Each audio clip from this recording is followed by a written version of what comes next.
तव दास दास म्हणता, माते कशाचे भय, रामा जाईन ज्या स्थळी सुख घना, होईल तेथे जय. रामाया भुवनत्रयी तुझ विणा, नाही तुझा तारक.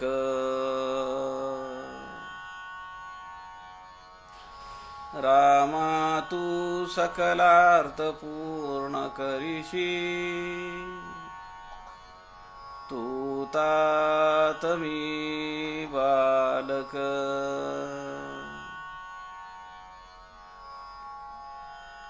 शुका सारिखे पूर्ण वैराग्य ज्याचे,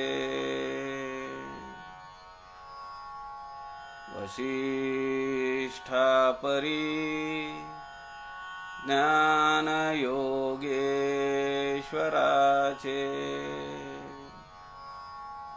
कवी वाल्मिकी सारिखा मान्य ऐसा,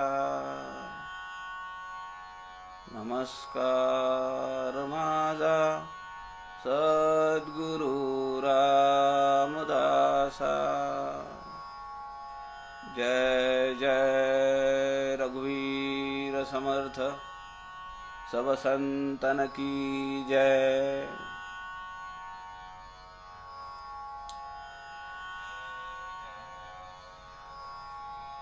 सज्जन हो नमस्कार.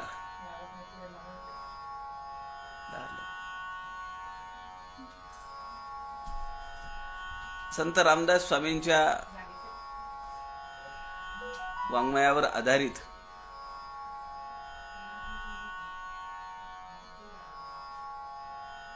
अनेक काव्य प्रकारांचा आपण अभ्यास करण्यासाठी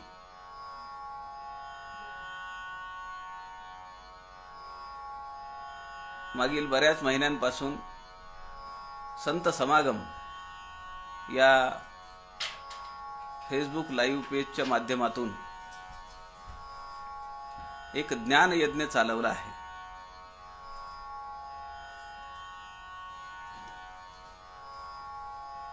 सध्या समर्थांनी अनेक विषयांवर जे उपदेश दिले, जो सल्ला दिला,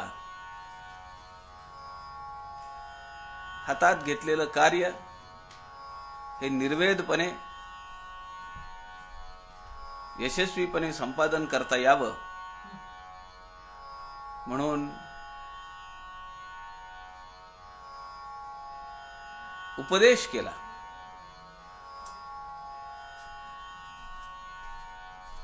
या सगळ्या विषयांवर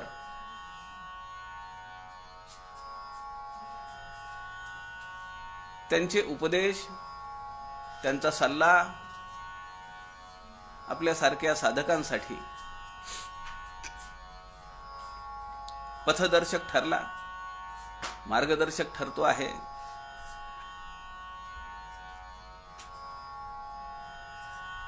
मला मोठं आश्चर्य वाटतं. 350 वर्षापूर्वी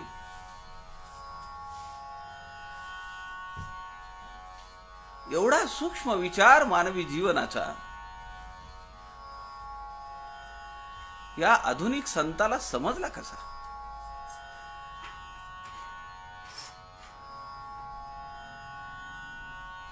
खरं तर ते हनुमंताचे अवतार आहेत. हा मनात प्रश्न येणंच बाळबोध आहे.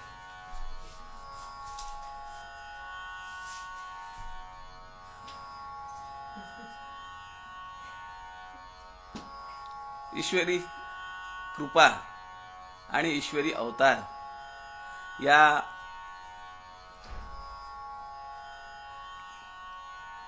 प्रयोजनातून समर्थांचं हे काव्य वेगवेगळ्या क्षेत्रातल्या धुरीणांना मार्गदर्शक असं राहिलेलं आहे. आपण पाहिलं, पहिला जो काव्य प्रकार होता तो म्हणजे कठीण काळ आलेला आहे, धारिष्ट डळमळू देऊ नका, धैर्यवंत व्हा, हडबडू गडबडू नका, तकवा सोडू नका. 350 वर्षानंतर आजची परिस्थिती आपण पाहतो आहोत.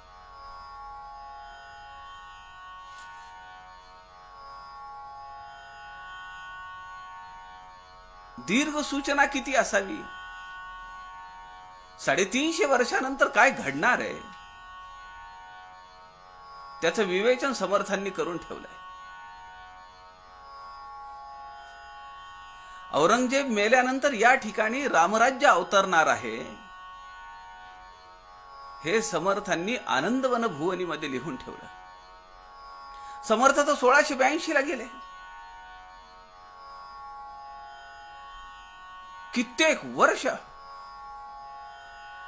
औरंग्या पुन्हा पुन्हा इथे येत होता.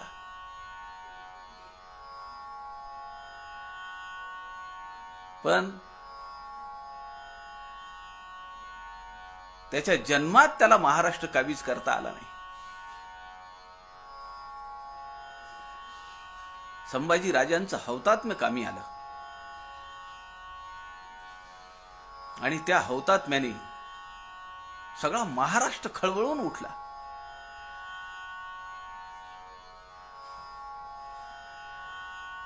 बुडाला औरंग्या पापी, म्लेच्छ संवार जाहला, उदंड जाहले पाणी, स्नान संध्या करावया.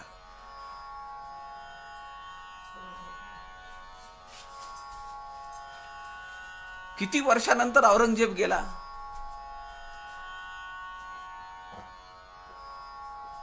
पण समर्थांनी ते लिहून ठेवलं. स्वप्नी जे जे देखिले ते ते तैसेची होत असे. आनंदवन भुवनी. सुरेख काव्य, आपण त्याचाही विचार केला. कठीण काळ आहे, धारिष्ट धरलं पाहिजे. पुन्हा आकडे वाढतायत, बेडची संख्या वाढतीये.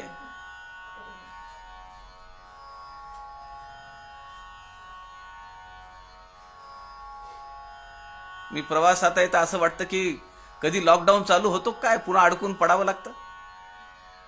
पण काल महाराष्ट्राची बातमी पाहिली, सध्या लॉकडाऊनचा विचार नाही. म्हटलं काही हरकत नाही, आपण 2-3 दिवस प्रवास करायला. अजून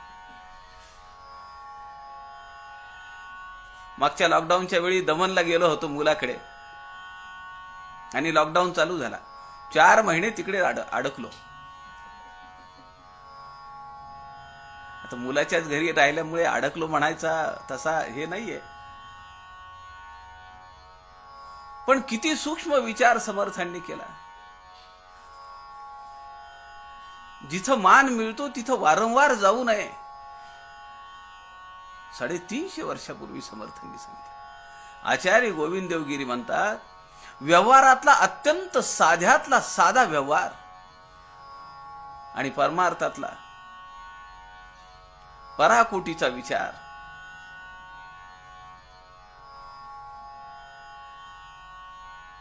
या 5000 वर्षाच्या काळात दासबोधा व्यतिरिक्त कुठेही मांडलेला नाही. किती दीर्घ सूचना आहे. तुम्हाला संघटन क्षेत्र करायचंय, तुम्हाला काम करायचंय, अनेक संघटना चालवायच्या आहेत, अनेक मंडळ चालवली पाहिजेत. समर्थ म्हणतात ना, ब्राह्मण मंडळ्या मेळ व्हाव्या, समुदाय केला पाहिजे. आणि हे सगळं करत असताना काय काळजी घेतली पाहिजे. 350 वर्षापूर्वी सांगणारा हा अत्यंत विरळा संत आहे. आपण मोठे भाग्यवान आहोत. मानवी जीवनाला ऐहिक आणि पारमार्थिक पातळीवर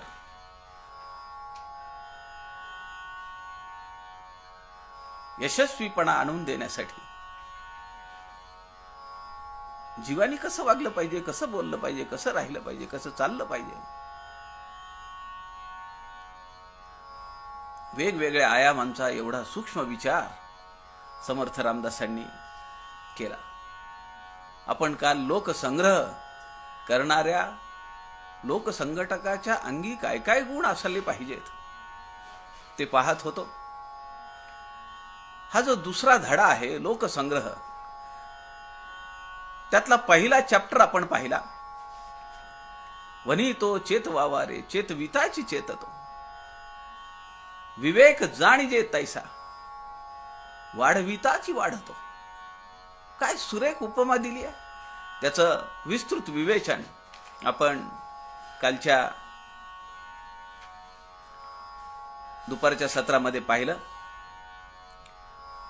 11 कळव्यांचं हे काव्य, परंतु अनेक उदाहरणं देऊन, अनेक संदर्भ देऊन समर्थ रामदासांनी लोकसंग्राहकाच्या अंगी काय काय गुण असले पाहिजेत ते सांगितलं. लोकसंग्रह करणाऱ्यांनी अजून काय काय काळजी घेतली पाहिजे.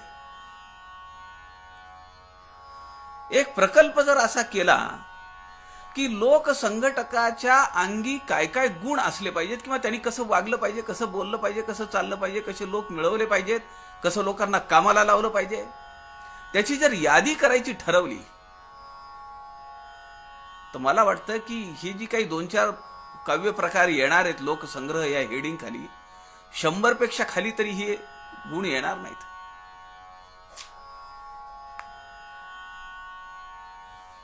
आज आपण जे काव्य पाहणार आहोत, उपदेशपर कवितांचं, त्या काव्याचं नाव आहे जीवात जीव घालावा लोक ओढावे कैसे. लोकांना एकत्र करायचंय, मग ते कसं केलं पाहिजे. लोकसंग्रह करणे, मी परवा आपल्याला म्हणालो, काल नानासाहेब देवांनी अत्यंत एका वाक्य सुरेख वाक्य त्याची व्याख्या केली आहे. समर्थांचा लोकसंग्रह म्हणजे अंतरात्म्याची उपासना. कुठल्या पातळीवर नेऊन बसवलाय लोकसंग्रह शब्द. सगळ्या संतांनी हे कार्य केलेले. लोकांचं संघटन करणे, लोकांना एका सूत्रात बांधून ठेवणे, समविचारी लोकांना जोडत जाणे, आणि ते जोडण्यासाठी आज आपण जे काव्य पाहणार आहोत त्याचं नाव आहे जीव जीवात घालावा लोक ओढावे कैसे. ओढावे, ओढावे, ओढून घ्यावे. मग लोकांना ओढून घ्यायचंय तर त्याच्या जीवात आपला जीव घातला पाहिजे. आपण समर्थांचं हे काव्य त्याचं वाचन करूया. श्रीराम समर्थ श्रीराम. पाडवा आडवा आला मन घाला अभ्यासिता, विवरणे अंतःकरणे हो सांगणे अर्थ येथीचा. श्रीराम गाळावे ना घालावे ना पल्लवीचे काहीतरी, नेमस्त बोलिला कैचा कळेसे सांगणे जना. श्रीराम अभ्यासे होत आहे रे अभ्यास करणे सदा, उदंड बोलणे लागे यथा तथ्य हळूहळू. श्रीराम तेव्हा ते समजते प्राणी, केव्हा मानू नये कदा. जीवात जीव घालावा, चालावा भक्तिमार्ग हा श्रीराम. दुसऱ्यास कळेसे करणे, विवरणे जाणती मनी, ते लाभ मानिती मोठा, गाटा लोक गमाविती श्रीराम. सर्व ही पेरणे विद्या, लोकांमध्ये हळूहळू, नेणते जाणते करणे, कथा निरूपणे सदा श्रीराम. निश्चय बिंब व्हावे ते, प्रत्यय सद्य रोकडे, उकलुनी सांगणे सोपे, क्षणक्षणा पुन्हा पुन्हा श्रीराम. कंटाळा दुरी टाकावा, मनामध्ये त्रासो नये, सांगता सांगता हासे, हासे खेळे अहर्निशी श्रीराम. जिंजी हे सर्व लोकांची, चुकता झिडकू नये, मनापासून ओढावे, ज्यासी त्यासी क्षणक्षणा श्रीराम. लोक हे आभारे भारे, विचारे दाटले बहु, अखंड सर्वस्वे राजी, नवाजितो मृदुत्तरे श्रीराम. 20 कडव्यांचं हे काव्य आहे. त्यातल्या 10 कडव्यांचं वाचन आपण केलं. आता या कडव्यांचा अर्थ काय आहे त्याचा विचार आपण पाहूया. पाडवा आडवा आला, मन घाला अभ्यासिता, विवरणे अंतःकरणे हो, सांगणे अर्थ येतीचा. या पहिल्या ओवीमध्ये काही आळशी वृत्तीचा समर्थांनी संकेत केलाय. एखादं काम करायचंय, चांगलं काम करायचंय, त्याला मुहूर्त बघावा लागतो का? चांगल्या गोष्टीला मुहूर्त बघायची गरज काय? कधीही चालू करता येतं. पण तसं नाही. समर्थ या ठिकाणी म्हणताय, पाडवा आडवा आला, मन घाला अभ्यासिता, विवरणे अंतःकरणे हो, सांगणे अर्थ येतीचा. एखादं कार्य चालू करायचंय, समर्थांच्या वाङ्मयाचा अभ्यास करायचा, ठरवलंय. लॉकडाऊनचा काळ आहे, दररोज दुपारी आपल्याला 1 तास बसायचंय, मनाच्या श्लोकांचा अभ्यास करू, समर्थांच्या अभंगांचा अभ्यास करू. लगेच लक्षात आलं, लॉकडाऊन तर चालणारच आहे, 15 दिवसांनी पाडवा येणार आहे, म्हणून 15 दिवस थांबायचं. पाडवा आडवा आला, आज जे करायचं काम आहे ते 15 दिवसावर पुढे ढकललं. मग दिवाळीतला पाडवाही गेला. आता मनात विचार येतोय, गुढीपाडवा आहेच की 4 महिन्यांनी. नाहीतरी गुढीपाडव्यापासून आपण लॉकडाऊनची हवा बघतोच आहे, अजून लॉकडाऊन वाढणार आहे. हा पाडवा नाही, पुढचा पाडवा बघू. माहिती आहे का पुढच्या पाडव्यापर्यंत राहणार आहे?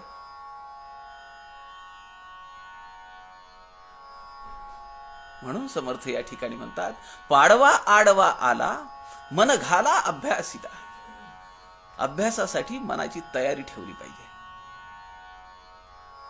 कल करे सो आज कर, आज करे सो अब, पल भर में प्रलय होगा, फिर करेगा कब? कधी करणार?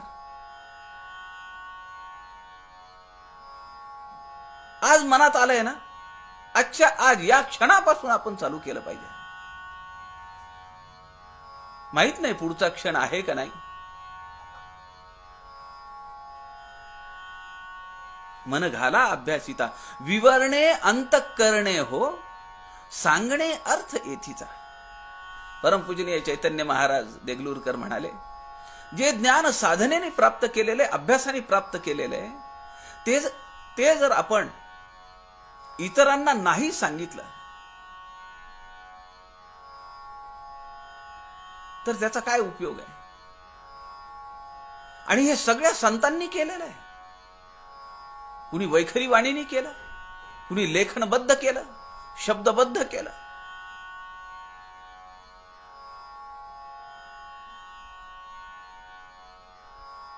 कुणी ये हृदयीचे ते हृदयी घातले. पण सगळ्यांनी हे केलं. विवरणे अंतःकरणे हो. अंतःकरणात जाऊन विवरलं पाहिजे. तो अभ्यास आपल्या अंतःकरणात उतरला पाहिजे आणि मग तो आपल्याला इतरांच्या अंतःकरणात घालताय. ती कथा माहिती आहे का आपल्याला? 3 सुंदर मूर्ती होत्या, सारख्या, हुबेहूब सारख्या.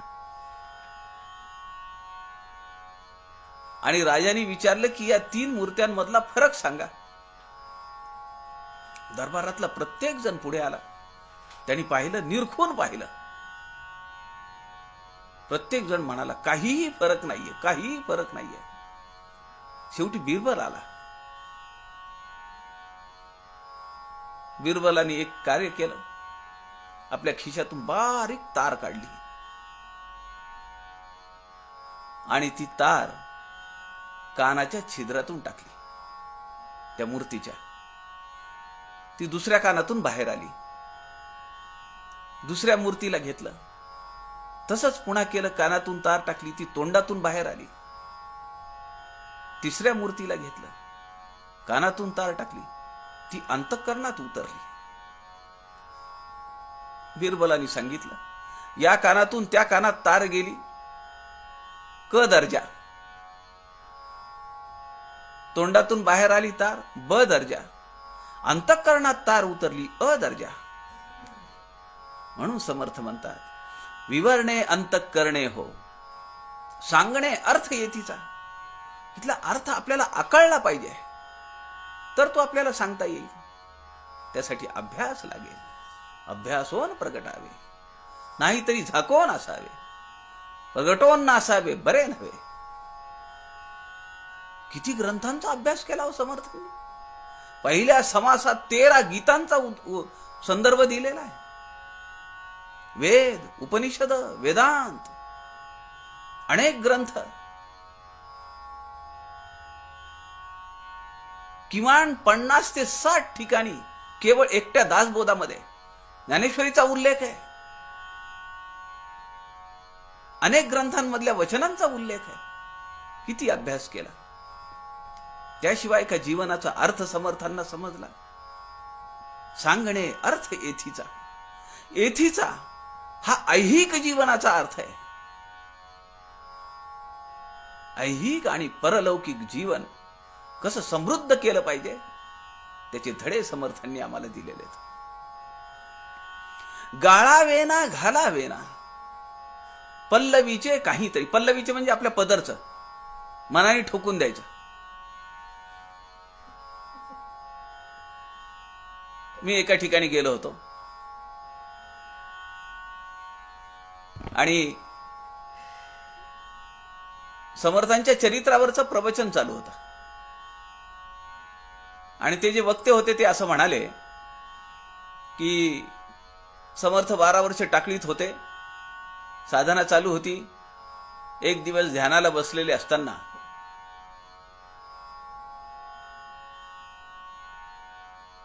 डोळे मिटलेले होते. बाल नारायणे बालके नारायण ध्यानाला बसलेला आहे. एक बाई आल्या, त्यांनी नमस्कार केला. हातातली काकणं वाजली म्हणून समर्थ म्हणाले, अष्टपुत्र सौभाग्यवती भाऊ. बाई म्हणाल्या, आपण योगी दिसता.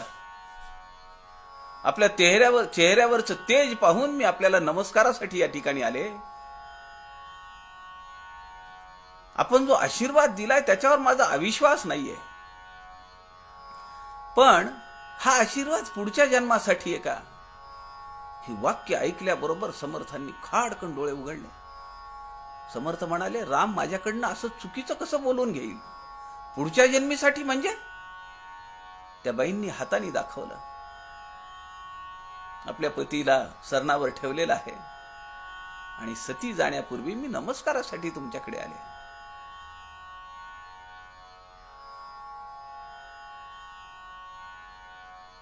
समर्थांना आश्चर्य वाटलं. समर्थ तिथं गेले, कमंडलूतलं पाणी तोंडावर टाकलं आणि ते दशपंच गावचे कुलकर्णी उठून बसले की हो.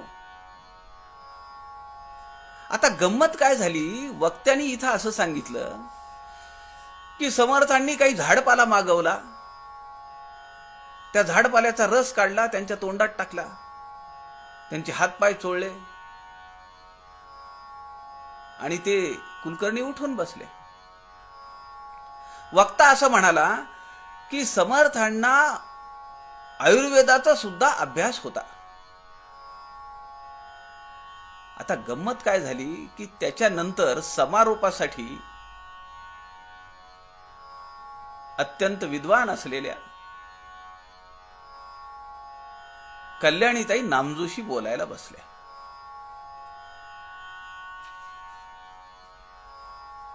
कल्याणीताई म्हणाल्या, मी तुमचा आदर ठेवून बोलते की कुठल्याही ग्रंथामध्ये समर्थांनी काही झाडपाला मागवला, काही औषधी त्या दशपंच कुलकर्ण्यांच्या तोंडामध्ये घातली किंवा त्यांना लावली असा कुठेही उल्लेख नाहीये. तुम्ही मनाने का सांगितलं हे? असं करणं बरोबर नाहीये. पाण्याचं प्रोक्षण केलं मान्य आहे, झाडपाला मागवला, त्याचा रस काढला, त्याचा लेप लावला, त्याचं लगेच चाटण तयार केलं, ते तोंडाला लावलं, कशासाठी हे उभं करायचं? आणि त्यांनी माफी मागितली वक्त्यांनी. त्या समर्थ या ठिकाणी म्हणताय, गाळावेना घालावेना, जे घडलंय ते इत्यंभूत सांगा, मनाचं घालू नका. गाळावेना घालावेना, पल्लवीचे काहीतरी आपल्याच मनाचं पदरचं लावून द्यायचं. आता वक्ता बोलतोय म्हणल्यानंतर कुणी श्रोता उठून हे चुकीचं तुम्ही सांगताय किंवा याला संदर्भ काय असं कुणी म्हणत नाही. तो आदर असतो, सभेचं एक नियम असतात. म्हणून समर्थ म्हणतात, गाळावेना घालावेना, पल्लवीचे काहीतरी, नेमस्त बोलीला कैचा, कळेसे सांगणे जना. कळेसे, कळेल असे, उगीच मोठमोठी शब्द जंजाल करायचा, शब्द छल करायचा. 2 तास सभा चालली, काय बोलले? ओघ होता, शब्दांचा प्रवाह होता, पण मला जरा मुद्दे सांगा ना, काय काय बोलले ते. तेवढं नका विचारू. आमचे ग्राहक तीर्थबिंदू माधव जोशी म्हणायचे, श्रोत्याच्या अंतःकरणाचा ठाव घेणारा वक्ता असला पाहिजे. भर्तृहरीचं एक वचन आहे, सुरेख वचन आहे, त्याचा संदर्भ ते द्यायचे.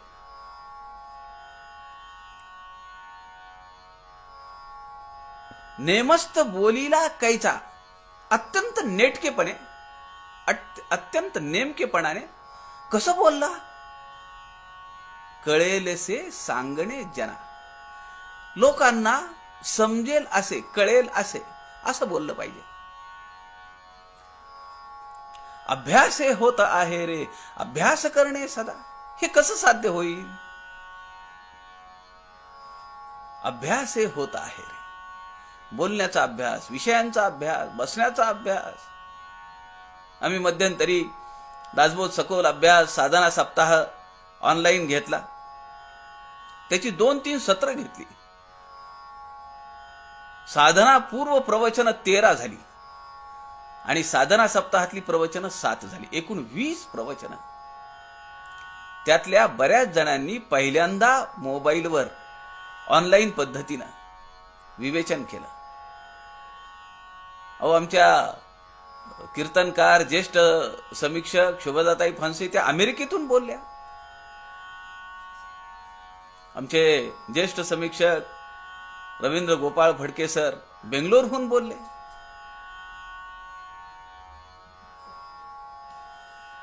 सकाळी रेकॉर्ड केलेलं संध्याकाळी वाजवून दाखवलं, प्ले केलं. काय काय खटपटी कराव्या लागल्या.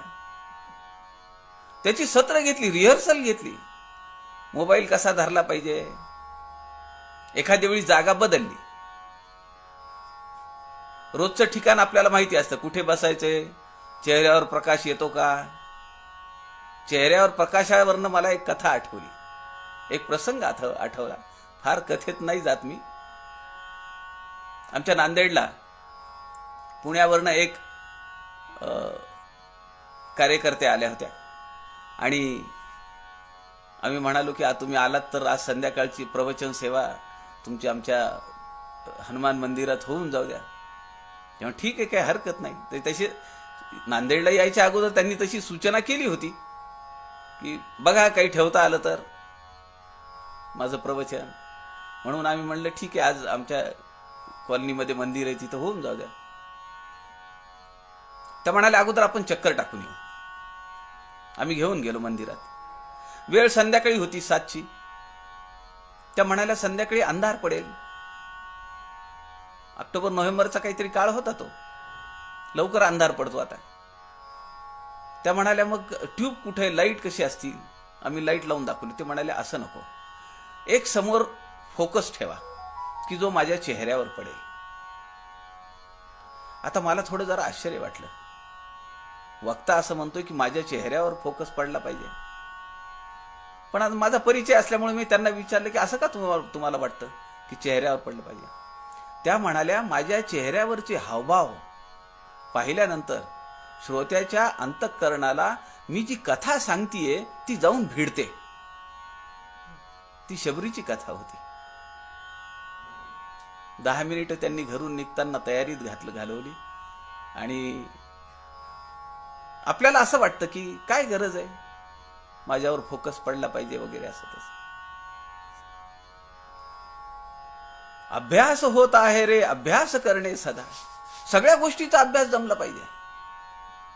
विषयांचा अभ्यास, लोकांचा अभ्यास. आपल्याला लोकसंग्रह करायचा आहे, लोकसंघटन करायचं आहे.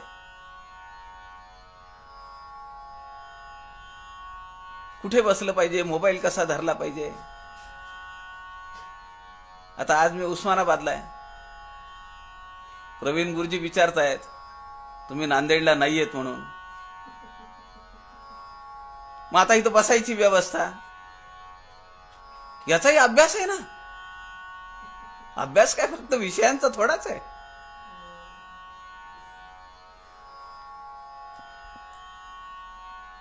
गुरुजींनी प्रश्न विचारला म्हणून मी सांगितला. गुरुजी समर्थ म्हणतायत नेमस्त बोलीला कैचा कळेसे सांगणे जना. अभ्यासे होत आहे रे अभ्यास करणे सदा. उदंड बोलणे लागे यथा तथ्य हळूहळू. हळूहळू म्हणजे हळू आवाजात नव्हे. जर तुमचा आवाज खणखणीत नसेल तर तुमची सभा कशी होईल. निर्नायक होईल. नायक नसलेली सभा. जोपर्यंत लोकांना बरोबर शब्द कानावर पडत नाहीत तोपर्यंत त्यांचं कॉन्सन्ट्रेशन होत नाही ऐकण्याकडे. बोलायचं तर उदंड आहे, पण सावकाश. हळू म्हणजे ओठातल्या ओठात नव्हे, कानगोष्टी केल्यासारख्या नव्हे. लोकसंग्रह करायचा. लोकांना पटलं पाहिजे ते. लोकसमुदाय समोर बसलेला आहे. समर्थांच्या काळात काही माईक सिस्टीम होती का. माईकाला बाजूला करा असं समर्थ म्हणतायत. दृश्य मिथ्या हे माईक. आम्हाला तर माईक शिवाय बोलताच येत नाही. आणि काही लोक तर अशी असतात माईक हातात मिळाला का त्याला वाटतं की आता भरून पावलं आयुष्य आपलं. सोडतच नाहीत. काय बोलतील, किती बोलतील, नेम नाही त्याचा. समर्थ सांगतायत इथं उदंड बोलणे लागे, पण त्याला काही प्रसंगयोचितपणा पाहिजे ना. वास्तू आहे, वास्तूच्या दिवशी कीर्तन ठेवलंय आणि आख्यान लंका दहनाचं लावलं तर चालेल का. लोक हातात असेल ते फेकून मारल्याशिवाय सोडणार नाहीत.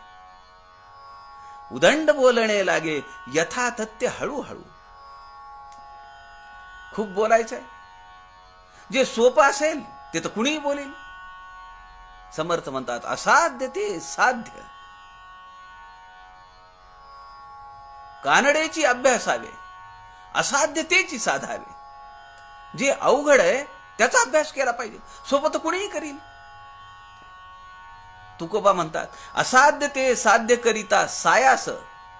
जे असाध्य आहे मोठ्या प्रयत्नाने, सायासाने, साधनेने ते साध्य करता आलं पाहिजे.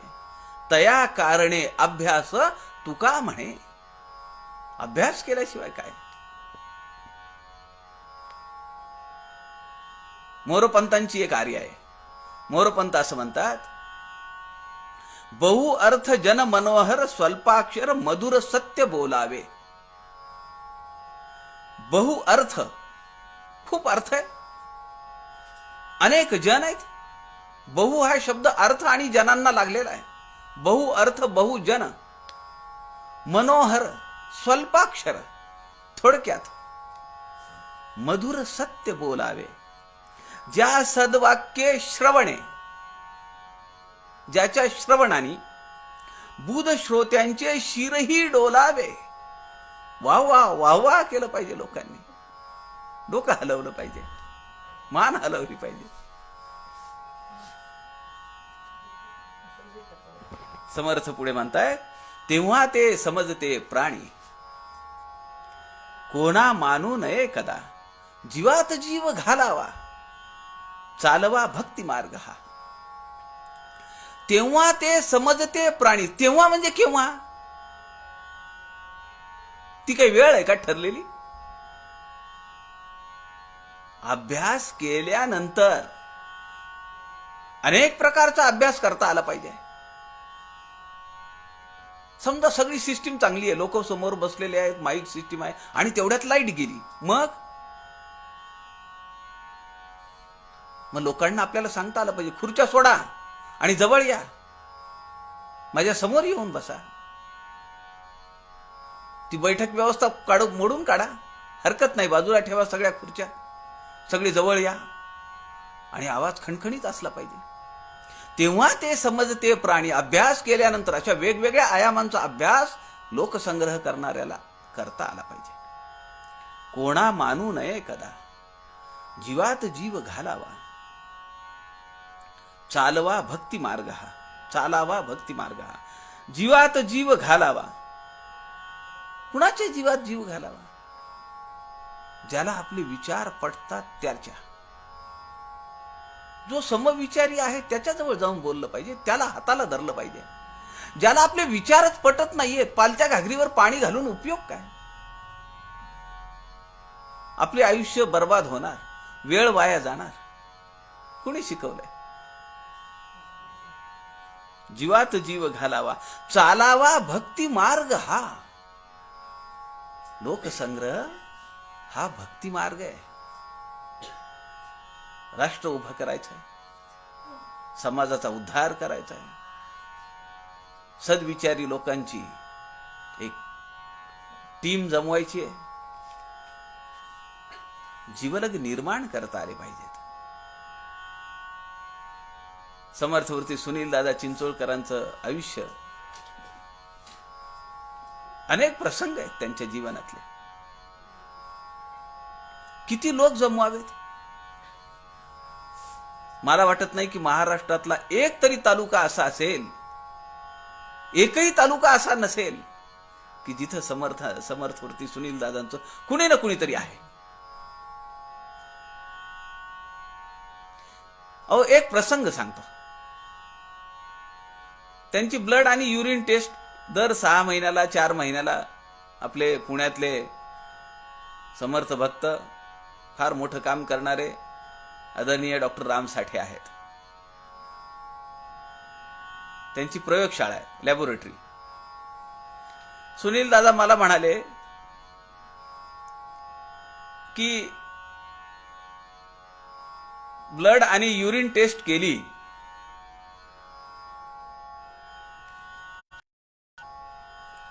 ब्लड आणि युरिन टेस्ट केली तर पैसे कुणी घेणार नाही इथपर्यंत ठीक आहे.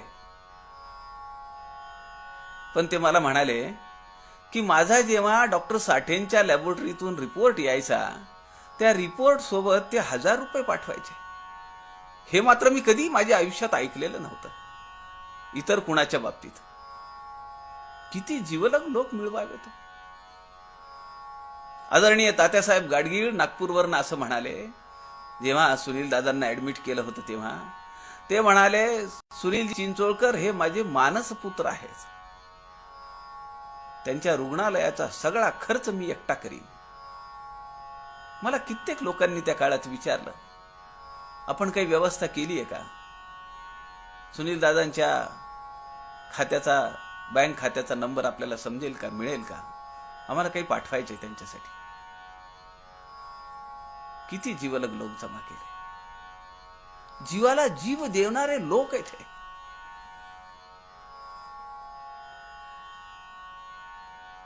काय संबंध होता तसा? सुनील दादा बोलायचे, त्यांची पुस्तके घेतली, मान्य आहे. पण ते आजारी आहेत आणि त्यांच्यासाठी म्हणून औषधोपचारासाठी पैसे आम्ही जमा करतो असं म्हणणारे अनेक लोकांचे फोन त्या काळात मला एकट्याला आलेले. असे कित्येक जणांना, सुनील दादांच्या जवळच्या लोकांना आलेले असतील, नीलताई अभ्यंकरांना आलेले असतील, त्यांची कन्या अपर्णाला आलेले असतील, वहिनींना आलेले असतील. समर्थ या ठिकाणी जे म्हणतात, जीवात जीव घालावा अशी जीवलग लोक मिळाले पाहिजेत. एका विचाराने प्रेरित झालेले लोक संघटना चालवतात.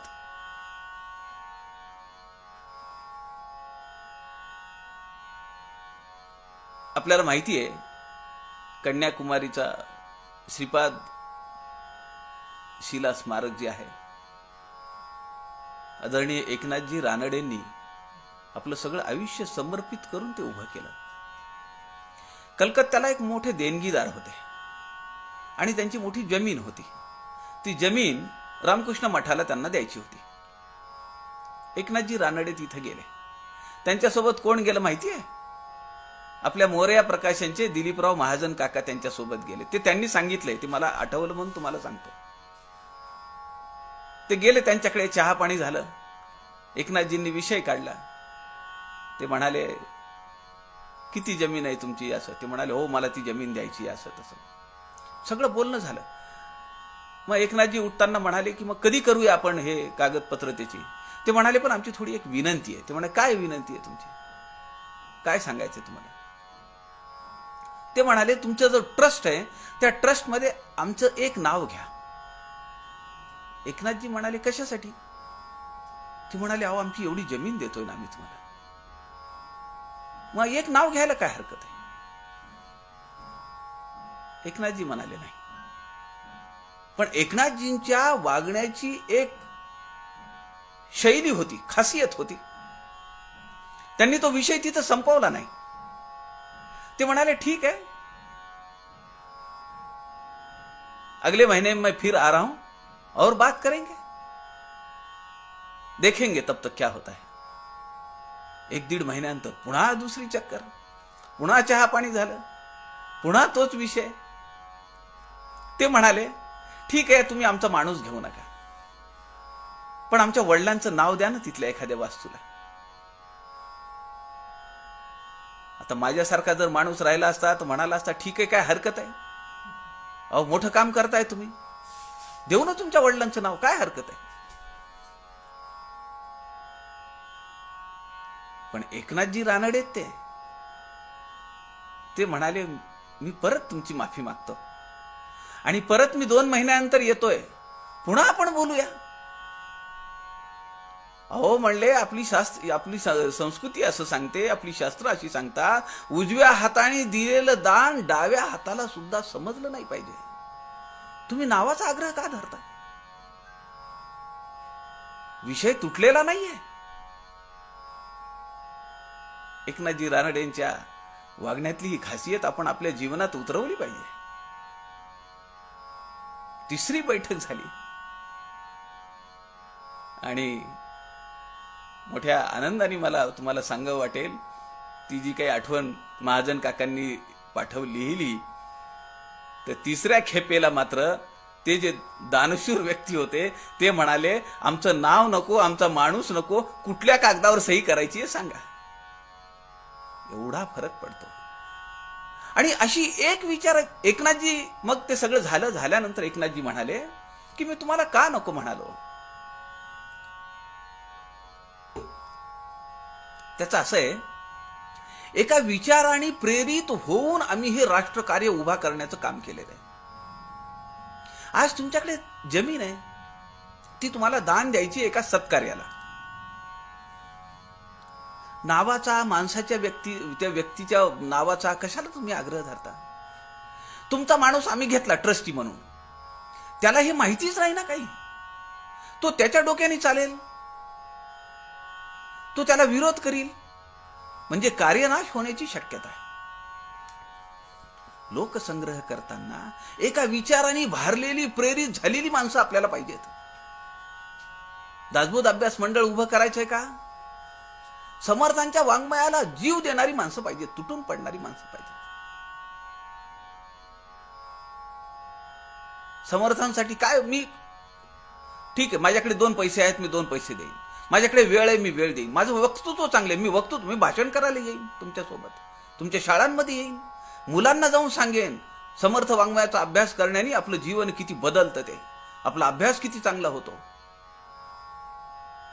हे आपल्याला जमलं पाहिजे ना. लोकसंघटन करायचंय, एका विचाराने प्रेरित झालेली माणसं आपल्याला जमवावी लागतील. म्हणून समर्थ या ठिकाणी म्हणतात, तेव्हा ते समजते प्राणी कोणा मानू नये कदा. इतर कुणाला काही मानायची गरज नाहीये. तो काही म्हणतोय म्हणून त्याचं ऐकत जाऊ नये. जसं एकनाथजी रानडेंनी केलं तसं. पुढे समर्थ म्हणतात, दुसऱ्यास कळेसे करणे विवरणे जाणती मनी. ते लाभ मानिती मोठा गाटा लोक गमाविती. दुसऱ्यास कळेसे करणे, दुसऱ्याला कळेल असं करावं. विवरणे जाणती मनी. ते लाभ मानिती मोठा गाटा लोक गमाविती. जे हट्टी आहेत, जे आग्रही आहेत, समजा एकनाथजींच्या जागेवर दुसरा कुणी जर असता, तो म्हणाला असं उडत गेले, जाऊ दे ना, कशाला पाहिजे त्यांचं नाव आणि कशाला पाहिजे, खूप लोक आहेत आपल्याकडे. तुम्हाला माहिती आहे का, गजानन महाराज संस्थानला 1 लाख रुपयाच्या पुढे जर देणगी द्यायची असेल तर ती आज घेत नाहीयेत तुमच्याकडनं. ते म्हणतायत आमच्याकडे यादी आहे, जेव्हा आमचा एखादा उपक्रम आम्हाला करायचा असेल तेव्हा आम्ही तुम्हाला संपर्क करू, तेव्हा तुम्ही आम्हाला द्या. हां, 5, 25, 50 हजार इथपर्यंत ठीक आहे. तुम्ही जर म्हणालात 1 लाख रुपये तुम्हाला द्यायचे, तर ते संस्थान आजच्या घडीला घेत नाहीये.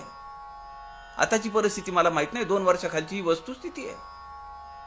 त्यांनी नाव, नंबर, फोन सगळं लिहून घेतलं. ते म्हणाले जेव्हा आमचा एखादा उपक्रम पुढे येईल, भक्त निवास बांधायचा नाही, अजून काही करायचंय, एखादी शाळा काढायची, एखादं हॉस्पिटल काढायचंय, समाजोपयोगी कल्याणकारी योजना काही राबवायची असेल, तर तेव्हा आम्ही तुम्हाला नक्की संपर्क करू. आत्ता आम्हाला पैशाची गरज नाहीये. ते लाभ मानिती मोठा गाटा लोक गमाविती. जे हट्टी आहेत, आग्रही आहेत, ते लोक गमावतात. आमचे एक कार्यकर्ते होते, ते नेहमी बैठकांमध्ये, ग्राहक पंचायतचे कार्यकर्ते, ज्येष्ठ कार्यकर्ते, ते नेहमी बैठकांमध्ये म्हणायचे, मला स्पष्ट बोलतो मी कुणाची भीडभाड ठेवत नाही, मला जे योग्य वाटतं ते माझं स्पष्ट मत मांडतो. मी त्यांना बरेच वेळा सांगितलं, अहो म्हणलं, हे तुमच्या घरातलं काम नाहीये. तुमच्या मुलाचं लग्न आहे का, घर बांधायचंय का, की तुम्ही म्हणाल इथं डायनिंग हॉल पाहिजे, इंजिनियर म्हणाला तिथं पाहिजे, मला घेणं देणं नाही, इथंच पाहिजे, करून देईल तो. पण ही संघटना आहे. संघटनेला काय योग्य आहे, संघटनेसाठी काय पोषक आहे, ते सांगा. म्हणून समर्थ म्हणतात, ते लाभ मानिती मोठा. पण याच्या उलट जे हट्टी आहेत, आग्रही आहेत, दुराग्रही आहेत, ते असे व्यक्ती, असे नेतृत्व, असा नेता जो असतो, तो मात्र आपण संघटन केलेल्या लोकांना गमावतो. सर्व ही पेरणे विद्या. पुढे समर्थ म्हणतात, सर्व ही पेरणे विद्या लोकांमध्ये हळूहळू नेणते जाणते करणे कथा निरूपणे सदा. सर्व ही पेरणे विद्या. सर्व प्रकारचं ज्ञान आपल्याला देता आलं पाहिजे, पेरलं पाहिजे, ते उद्या उगवेल. 1100 मठ, 1400 मठपती समर्थांनी उभे केलेले आहेत.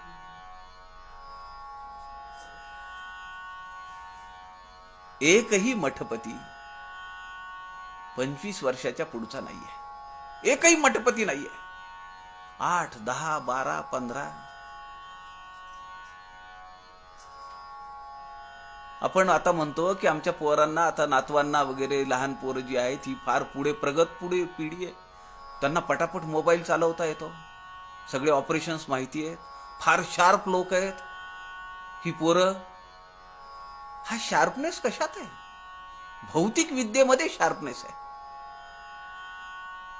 समर्थांच्या काळात आध्यात्मिक विद्येत शार्पनेस होता. म्हणून समर्थांनी 8 वर्षाचा अंबाजी, 12 वर्षाचा अंबाजी, 8 वर्षाचा दत्तात्रय, अशी लोक जमवली आहेत. ज्या परित्यक्त्या होत्या, ज्या विधवा होत्या, बाल विधवा होत्या, त्यांना समर्थांनी मठपती केलेले. पेरलंय समर्थांनी. समर्थ गेल्यानंतर 37 वर्ष गडाचा कारभार सांभाळला का नाही अक्कास्वामींनी? आता सध्याची परिस्थिती काय? मनाला अत्यंत क्लेश होता तो. किती निस्पृहता होती. या मठात मी राहणार आहे का? मठपती माझं स्वागत करणार आहे का? हा विषय सुद्धा मनात नव्हता. मठ करून ताठा करू नये असं म्हणणाऱ्या समर्थांच्या पाठीमागे अत्यंत दयनीय अवस्था, दयनीय अवस्था म्हणण्यापेक्षा क्लेशकारी अवस्था, तुमच्या माझ्यासारख्या समर्थ भक्ताला अत्यंत क्लेश देणाऱ्या घटनांमधून सध्या जावं लागतंय. विषय आज बोलण्याचा नाहीये. सर्वही पेरणे विद्या, लोकांमध्ये हळूहळू काही करून नाही चालणार. नेणते जाणते करणे, कथा निरूपणे सदा.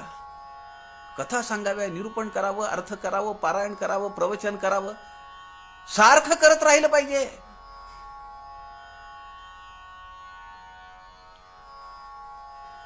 त्याच्याने काय होतं?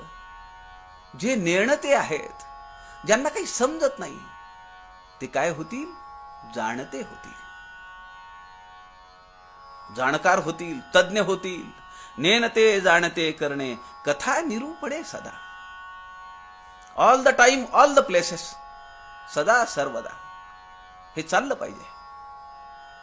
गडावर नाही जाता येत का? घळीवर नाही जाता येत का? घरात करा ना.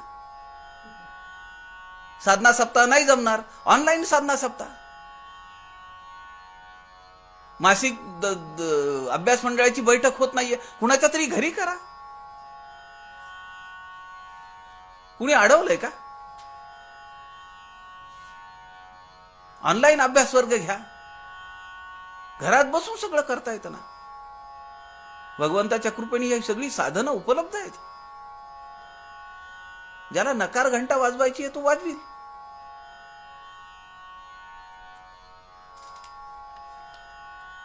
सर्वही पेरणे विद्या, लोकांमध्ये हळूहळू. नेणते जाणते करणे, कथा निरूपणे सदा. मुलाच्या चालीने चालावे, मुलाच्या मनोगते बोलावे. समर्थ सांगतात ना. लहान मूल पळू शकतं का? त्याला भडबड बडबड बोलता येतं का? तो कधी तोत्र बोलेल, अडखळत बोलेल. तसं त्याला शिकवता आलं पाहिजे.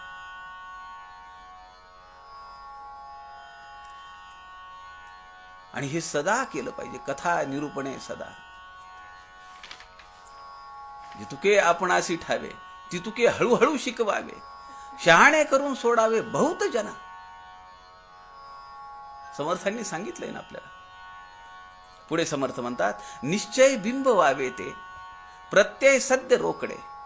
उकलुनी सांगणे सोपे, क्षणा क्षणा पुन्हा पुन्हा. काय खासियत आहे या चरणाची? क्षणा क्षणा पुन्हा पुन्हा. समर्थांच्या शब्दांची पेरणी आहे ती अत्यंत चपकल आहे. निश्चय बिंब व्हावे ते. एखादा ऐकेल, तुमच्या सभेला येऊन बसेल, त्याच्याकडे तुमच्या संघटनेची जबाबदारी दिल्यानंतर तो काम करील का? तो मोठा प्रश्न आहे. तो विचारेल तुम्हाला. तुम्ही मला सांगताय त्या तालुक्याच्या प्रवासाला जा किंवा त्या गावात जाऊन तुम्ही तिथं मंडळ तुमचं नेमा. प्रवासाचा खर्च कोण देईल? मी तुम्हाला वेळ द्यायचा. बरं, जाण्या येण्याची माझी काही व्यवस्था ते पुढचे लोक करणार आहेत का? आमच्या ग्राहक पंचायतीमध्ये एक फार हुशार माणूस होता, एक अत्यंत तल्लख. मी तर त्यांच्या भर सभेमध्ये मी त्यांच्या अपरोक्ष सांगायचो की एखाद्या वकिलाला लाजवेल असा आमच्या कार्यकर्त्याचा अभ्यास आहे. आणि त्यांचं एकच तट्टू माझ्या मागे होता की तुम्ही सगळ्यांना लिहा की मला तिथं विषय मांडणीसाठी बोलवा, मला काही नको, फक्त जायचं यायचं तिकीट द्या. एक जाणकार कार्यकर्ता असं म्हणतो. नवीन कार्यकर्त्याच्या बाबतीत काय? समर्थ म्हणतात निश्चय, दृढ निश्चय झाला पाहिजे आणि तो बिंबवता आला पाहिजे. त्याच्या मनात असा विचार नाही आला पाहिजे की कोण माझं तिकीट देईल, कशासाठी मी दिवस घालू, त्या तालुक्याला जाऊ, मग का माझी जेवायची व्यवस्था आहे का, रेस्ट हाऊसला मला काही बुकिंग करून ठेवलंय का, कुणाकडे उतरायचंय मला. आणि जेव्हा असा कार्यकर्ता त्या गावात जातो आणि मंदिरामध्ये त्याला 3-4 लोकांमध्ये बैठक घ्यावी लागते, ते प्रवास करत असताना त्याला वाटतं की किती 100 लोक माझ्या समोर आहेत, माझी व्यवस्था छानपैकी ठेवलेली आहे, गाडीतून कुणीतरी घेऊन जाणार आहे. आमच्या ग्राहक तीर्थ बिंदू माधव जोशींना मी पाहिलेलं आहे. 5000 लोकांची सभा समोर पाहिली आहे आणि केवळ 50 लोक सुद्धा कमी जास्तच झाले अशी सभा सुद्धा मी पाहिलेली आहे. पण दोन्ही सभेमध्ये विषय मांडणीमध्ये कुठेही अरे इथं 50च लोक आहेत का असा भाव त्यांनी कधी आणला नाही. निश्चय बिंब व्हावे ते, प्रत्यय सद्य रोकडे, त्याची प्रचिती घेतली पाहिजे. त्याला रोकडं बोलता येतं, त्याचं रोकडं ज्ञान आहे, त्याचा अभ्यास आहे, त्याला हे सगळं जमतंय. उकलूनी सांगणे सोपे, क्षणा क्षणा पुन्हा पुन्हा. मग त्या गावामध्ये गेल्यानंतर लोक प्रश्न विचारतील. आपण प्रवचन केलं, लोक उभे राहून विचारतात, नंतर मेसेज टाकतात, तुम्ही इथं इथं असं काल सांगितलं, ते तसं ते बरोबर आहे का, हे बरोबर आहे का. आपल्याला सांगता आलं पाहिजे, उकलून सांगता आलं पाहिजे. उकलूनी सांगणे सोपे, सोपं करून सांगता आलं पाहिजे. पुन्हा पुन्हा, क्षणा क्षणा, चिडता उपयोगी नाही. माझी परीक्षा घेतो का असा भाव मनात नाही आला पाहिजे. तर त्याला लोकसंग्रह करता येईल. लोकांना मिळवायचंय, लोकांना जोडून ठेवायचंय. समर्थ म्हणतात याच्यासाठी अनुभवेवीन बोलो नये, प्रत्ययवीन सांगो नये, अधिकारेवीन बोलो नये. अधिकार पाहिजे, प्रत्यय पाहिजे. समर्थ विद्यापीठाच्या 3 परीक्षा झाल्या, पत्रद्वारा दासबोध अभ्यास पूर्ण झाला, गीता धर्म मंडळाच्या परीक्षा झाल्या, 5-6 भागवता ऐकली. सांगा आता कुठं येऊ भागवताला. आमच्या दासबोध सखोल अभ्यास उपक्रमातलेच एक अभ्यासार्थी होते, जुने अभ्यासार्थी, खूप वर्ष झाली त्या गोष्टीला, आता कुणी नाहीये. पण ते म्हणाले एवढा अभ्यास झाला, आता मी भागवत सांगू शकतो, दासबोध बोलू शकतो, ज्ञानेश्वरी बोलू शकतो. म्हणलं ज्ञानेश्वरी वगैरे कसं काय? ते म्हणले सगळं आलंय ना दासबोधामध्ये.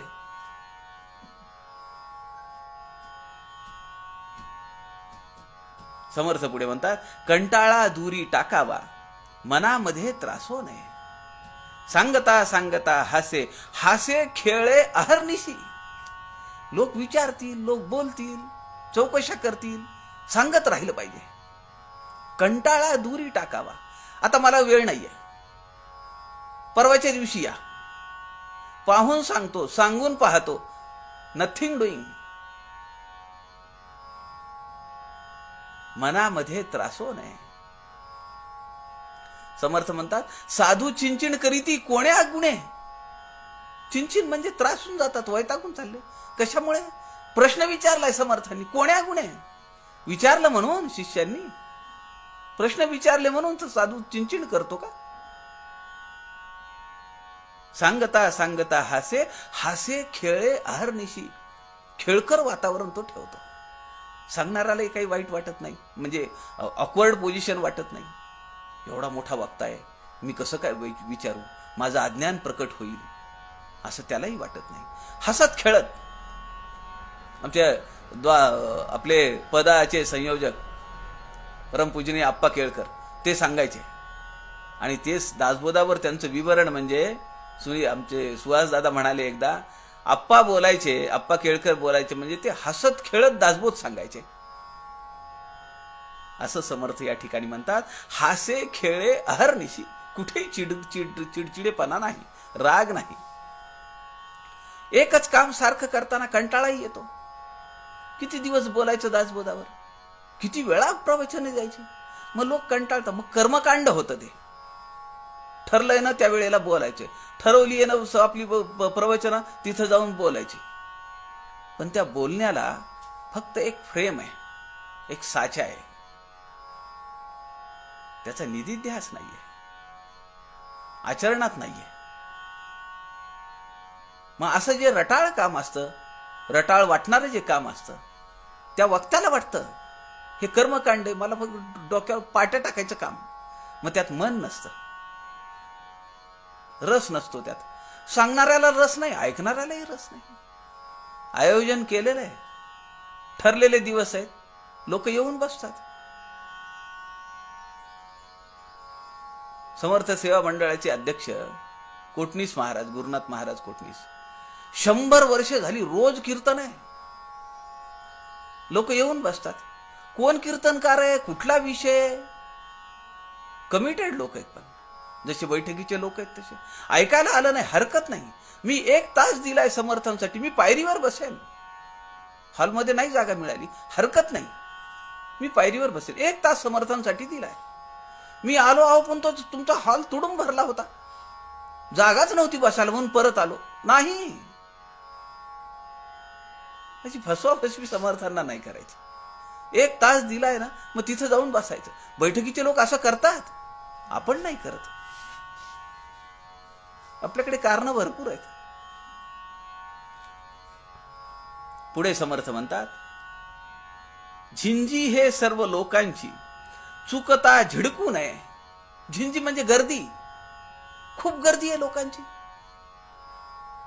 कार्यकर्त्यांनी सांगितलेलं असतं, आमचे ते राज्याचे लोक येणार आहेत, विभागाचे लोक येणार आहेत, वरचे लोक येणार आहेत, तुम्ही या बरं का, तुम्ही दोघांनी आणि एक मित्राला पण घेऊन या.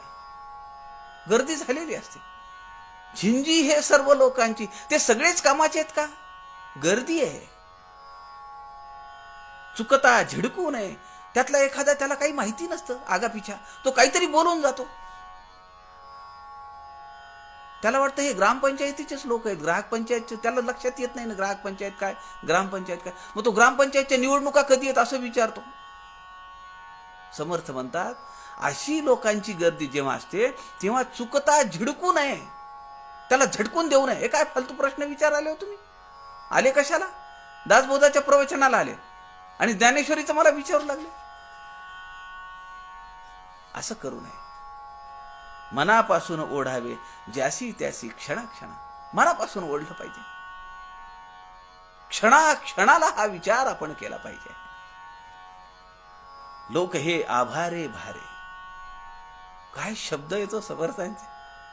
लोक हे आभारे भारे, आपण केलेल्या उपकाराच्या भाराखाली ते कृतज्ञ आहेत, आभार प्रकट करतायत. लोक हे आभारे भारे, विचारे दाटले बहु, अखंड सर्वस्वे राजी. ते राजी आहेत, तुम्ही म्हणाल ते करायला तयार आहेत. अखंड सर्वस्वे राजी, नवाजितो मृदुत्तरे, मृदू उत्तरे. आपण त्याला काही सांगावं, तो लगेच बारीक आवाजात, नम्र आवाजात आपल्याला उत्तर देतो. आपण त्याला काही सांगावं काम, तो पटकन तयार होतो काम करण्यासाठी. आपला शब्द खाली पडू देत नाही.